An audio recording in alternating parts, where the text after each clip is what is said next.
जनाब स्पीकर, हमारी 78 साल तारीख में शायद ही इतना खुशी और फ़ख्र का लम्हा पहले आया हो। पिछले साल हमने जंग जीती, अपने अज़ली और अबदी दुश्मन को जो है धूल चटाई, और उस वक़्त से लेके अब तक और इंशाअल्लाह ताला आइंदा मुस्तक़बिल में भी जिस तरह पाकिस्तान का कद-काठ जो है बैनुल अक़वामी सीन के ऊपर बढ़ रहा है, इज़्ज़त और तकरीम में इजाफा हो रहा है, उसकी मिसाल हमारी 78 साल तारीख में नहीं मिलती। बड़े अच्छे अच्छे लम्हात भी आए, लेकिन बावजूद इज्जत और तकरीम जो है उसमें कभी। प्लीज आप लोगों की आवाज गूंज रही है। आप लोगों ने अगर गुफ्तगू करनी है काइंडली अंदर लॉबी में चले जाएं, मगर इस तरह ना करें। ये जिनकी पुष्ट इतना इम्पोर्टेंट इशू है, आप लोगों की आवाज पुष्ट इधर है, उनको भी कह दें जरा सीधा हो जाए। तशरीफ रखें जी। शायद ही लम्हात पहले भी आए हों, डेफिनेटली आए हों, लेकिन शायद ही इससे ज्यादा फख्र का या इज्जत और तौकीर का लम्हा हमारी तारीख में कभी आया हो। बहुत से लम्हे आए जो हमें इनफरादी तौर पर रिलेट करते थे, या किसी और बायलैटरल मसले के ऊपर हमारा कोई वकार बुलंद हुआ। लेकिन इस वक्त जो आज जिस चीज के लिए हम यहां पे बात कर रहे हैं, उसमें दुनिया के तूलो अर्ज में पाकिस्तान की जो है तारीफ की जा रही है। अल्हम्दुलिल्लाह यूरोपियन ममालिक, हमारे भाई जो हैं, जो मुसलमान ममालिक हैं, वो हमारे दोस्त जो हैं हमारे रीजन में एंड बियॉन्ड आवर रीजन, सब हमारी लीडरशिप की, वज़ीर आज़म पाकिस्तान शहबाज शरीफ की और फील्ड मार्शल आसिम मुनीर साहब की जिस तरह तारीफ की जा रही है, और ये पाकिस्तान की तारीख में अगर ये माजी के अंदर इस किस्म की कोऑर्डिनेशन और इस किस्म की इत्तेहाद और अंडरस्टैंडिंग जो है इन दो शहरों में होती, तो शायद हम बहुत सी ट्रेजेडीज से, बहुत से सानेहात जो हैं उनसे बच जाते। लेकिन शुक्र है, मैं अपनी क़यादत की बसीरत की दाद देता हूं कि उन्होंने माजी को सामने रखते हुए एक ऐसे रिश्ते और एक ऐसे रिलेशनशिप का आगाज किया जिसके डिविडेंड्स जो है हमारे सामने हैं। पहले जंग की सूरत में, फतह की सूरत में, एक अज़ली दुश्मन के ऊपर फतह की, और फतह भी जो है वो इतनी कंक्लूसिव कि किसी के ज़हन में शक शुबे की कोई गुंजाइश ना रही। अमेरिकन प्रेसिडेंट ने, मेरा ख्याल है, कोई 400 वारी जड़ा है गरी तारीफ की थी। 60-70 दफा उन्होंने हमारी उस फतह की जो है तारीफ की है, उसको एंडोर्स किया है, और हिंदुस्तान के अंदर भी जो है इस बात का इतराफ किया जा रहा है कि पाकिस्तान को हिंदुस्तान के ऊपर उस जंग में भी बरतरी थी, और आज सफारती महाज के ऊपर भी पाकिस्तान को हिंदुस्तान पे बरतरी। जनाब स्पीकर, ये बहुत बड़ी कामयाबी है। ये सबसे बड़ा विरसा है जो हम आने वाली नस्ल को देके जा रहे हैं कि पिछले 2-3 साल में पाकिस्तान का कद काठ जिस तरह बढ़ा है, बावजूद कंट्रोवर्सी के, हमारे अंदर कंट्रोवर्सीज हैं, उनसे इनकार नहीं किया जा सकता। और उसके अलावा हम एक जंग लड़ रहे हैं तालिबान के खिलाफ। हमने जिन लोगों को 3-4 दहाइयां 5 दहाइयां जिनको पाला, आज उनके हाथ हमारे गिरेबान पे हैं और इंशाअल्लाह ताला हाथ कटेंगे। ये जो है हमारी अफवाज उधर भी जो है उस महाज पे भी जितनी कुर्बानियां दे रही हैं, जितनी बहादुरी के साथ लड़ रही हैं, वहां भी अल्लाह का फजल है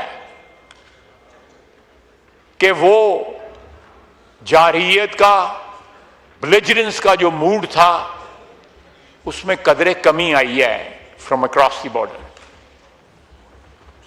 और इस कामयाबी की वजह से मेरा नहीं ख्याल कि सिवाय हिंदुस्तान के तालिबान और अफगानिस्तान का कोई और बरादर मुल्क रह जाए कोई इस खित्ते में या बियॉन्ड आवर रीजन।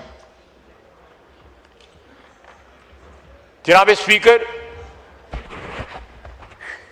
बेशुमार मुबारकबाद सारी कौम को। एक इंतहाई खुशी का लम्हा है, इसमें कोई शक नहीं है, तारीख साज लम्हा है। लेकिन जनाब स्पीकर, आप देखें कि ये आने वाले वक्तों में हमारे लिए कितने अल्लाह ताला की जात जो है दरवाजे खोलेगी। पंजाबी में कहते हैं नीयतें दे भाग होते हैं। तो नीयतों की जो सच्चा होना जो है, नीयतों का साफ होना जो है, हमारी कमिटमेंट जो है इस मुल्क के साथ, इस मट्टी के साथ जो है, उसके सबसे बड़ा सबूत है कि उसके डिविडेंड्स मिल रहे हैं। अल्लाह ताला की जात जो है वो डिविडेंड्स दे रही है। सारी दुनिया तारीफ कर रही है। जिन लोगों को पाकिस्तान शायद नक्शे पे मालूम भी ना हो कि पाकिस्तान किधर है, आज वो भी तारीफ कर रहे हैं।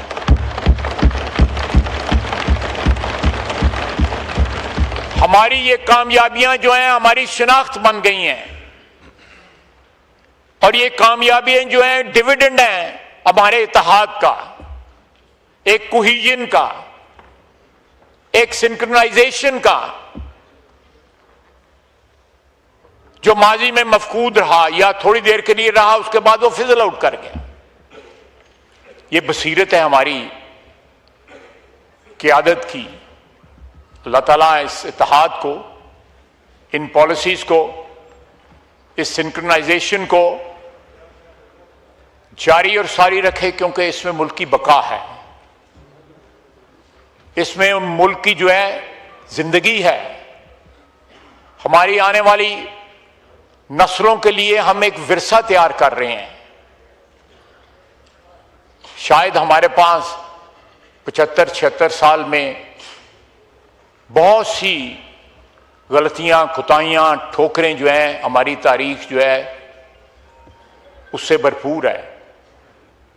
लेकिन आज पिछले 2 साल की, 2.5 साल की जो तारीख आपको बता रही है कि Pakistani all over the world, जहां जहां पाकिस्तानी आबाद हैं, वो फख्र से अपनी शनाख्त बता रहे हैं कि मैं पाकिस्तानी हूं और मेरे वतन ने एक 5 गुना बड़े दुश्मन को शिकस्त दी। और आज मेरा वतन जो है सारी दुनिया की तमन्नाओं का और उम्मीदों का मरकज बना हुआ है कि अमन कायम होगा, खलीज फारस खुलेगी, हुर्मुज खुलेगी, तेल की जो है दोबारा तरसील शुरू होगी, गैस की तरसील शुरू होगी। खलीज फारस के दोनों तरफ हमारे भाई हैं, एक तरफ ईरान है, दूसरी तरफ हमारी बहरीन है, कुवैत है, ओमान है, यूएई है, कतर है, सऊदी अरेबिया है, हमारे भाई हैं। और वो हमारे भाई जो हैं हमें उतने ही अजीज हैं। हम इन भाइयों में जिस तरह सुलह का किरदार अदा कर रहे हैं, हमारा दीन भी हम पे ये फर्ज करता है, हमारा दीन भी ये हम पे लाजम करता है, makes it incumbent upon us कि हम उनमें सुलह की। ये बड़ी मशहूर हदीस है कि मोमिनों में सुलह करो, और ये आने वाले वक्तों में इसके बेशुमार डिविडेंड्स होंगे। जो पाकिस्तान जो है अपनी रोजगार की वजह से या अपनी मजदूरी की वजह से या किसी और वजह से जो पहचाने जाते थे कि इनको अपने मुल्क में रोजगार नहीं मिलता, ये बाहर आके जो है काम करते हैं, हमारे लिए वो भी बाइस इज्जत है। मैं खुद उसी बरादरी से ताल्लुक रखता हूं, 13 साल मैं मुल्क से बाहर रहा, लेकिन हमें उस जंग में भारत ने जो हमने फतह हासिल की और आज ये जो मुकाम हमने हासिल किया है, हमें एक नई शिनाख्त मिली है कि पाकिस्तान की जो क़यादत है वो अपने मुल्क से कहीं बियॉन्ड जो है सुलह का किरदार जो है एक बैनुल अक़वामी जो फ्यूड है, जो बेसिकली जो है ज़ायनिस्ट रजीम ने, इजराइल ने जो जनरेट किया हुआ है, उसको रोकने की सलाहियत रखता है, उसमें सुलह का किरदार अदा कर सकता है। जनाब स्पीकर, मुस्लिम दुनिया को, आलम इस्लाम को एक बात जो है रिकग्नाइज करनी चाहिए कि हमारा असली और अबदी दुश्मन जो है, जहां हिंदुस्तान है वहां इजराइल भी है। अल्लाह करे हम कामयाब हों, ये सुलह सफाई हो जाए, अमन कायम हो जाए, लेकिन इसके ऊपर पहरा देना पड़ेगा। मुसलमान बरादरी को इस पे पहरा देना पड़ेगा। जिस तरह ज़ायनिस्ट इन्फ्लुएंस जो है सारी दुनिया में फैला हुआ है, उसके ताने बाने जो हैं यूरोप में भी हैं, अमेरिका में भी हैं और जगह पे भी हैं, इवन अरब दुनिया में भी उनके ताने बाने हैं। उसका मुकाबला करने के लिए पाकिस्तान के पास फिर एक अपॉर्चुनिटी है कि वो क़यादत का रोल अदा कर सकता है। हमारी माशी मुश्किलात हैं और वो माशी मुश्किलात जो थी वो और ज़्यादा पिछले 15-20 दिन में कंपाउंड हो गई हुई थी। कल की मीटिंग, परसों की मीटिंग, तरसों की मीटिंग, समझ नहीं आ रही थी कि कहाँ से हम इमदाद लाएंगे या कहाँ से हम जो है, अगर सर डामते थे तो पाँव नंगे होते थे, जब पाँव डामते थे तो सर नंगा हो रहा था। महंगाई का एक तूफान जो है वो सामने नजर आ रहा था, बल्कि ऑलरेडी हमें ओवरटेक कर चुका हुआ था। उसके और कंपाउंड होने के जो है इम्कानात बिल्कुल वाज़े थे। इसमें दुआगो हैं कि सारे 25 करोड़ अवाम और जहां जहां इसके मनफी असरात जा रहे थे, हम दुआगो हैं कि आम इंसान जो है वो किसी भी दुनिया के किसी भी मुल्क में बसता हो, उसको मुश्किलात जो है जो सामने ना करना पड़े, जो ये जंग जो है सिग्नल कर रही थी कि ये मुश्किलात जो है हमें कल या परसों या तरसों जो है हमें उनका सामना करना पड़ेगा। मैं एक दफ़ा फिर जनाब स्पीकर अपने वज़ीर आज़म और सिपहसालार दोनों की ये जो टीम है उसकी कामयाबी की उनको मुबारकबाद देता हूँ और साथ ही साथ दुआ करता हूँ कि अल्लाह ताला जो है उनको आइंदा आने वाले दिनों में भी कामयाबी दे और ये मुज़ाकरात जो है कामयाब हों, पाकिस्तान जो है मजीद सुरखरू हो, पाकिस्तान की इज्जत में मजीद इजाफा हो, तकरीम में इजाफा हो और पाकिस्तान का नाम जो है आलमी बरादरी के अंदर जो है इज्जत और इहतराम के साथ लिया जा सके। और साथ ही साथ मैं रिक्वेस्ट करूंगा कि जो लोग बाहर बैठ के पाकिस्तान की बदखोई करते हैं, उसकी तबाही या बर्बादी का खुदा न खास्ता उसके लिए जो है ख्वाहिशात का इजहार करते हैं, अल्लाह ताला उनको भी, चाहे वो जहां भी बैठे हुए हैं, पाकिस्तान की इज्जत और आबरू का तहफ़्फ़ुज़ और कम से कम उसकी बदखोई से जो है बाज आना चाहिए।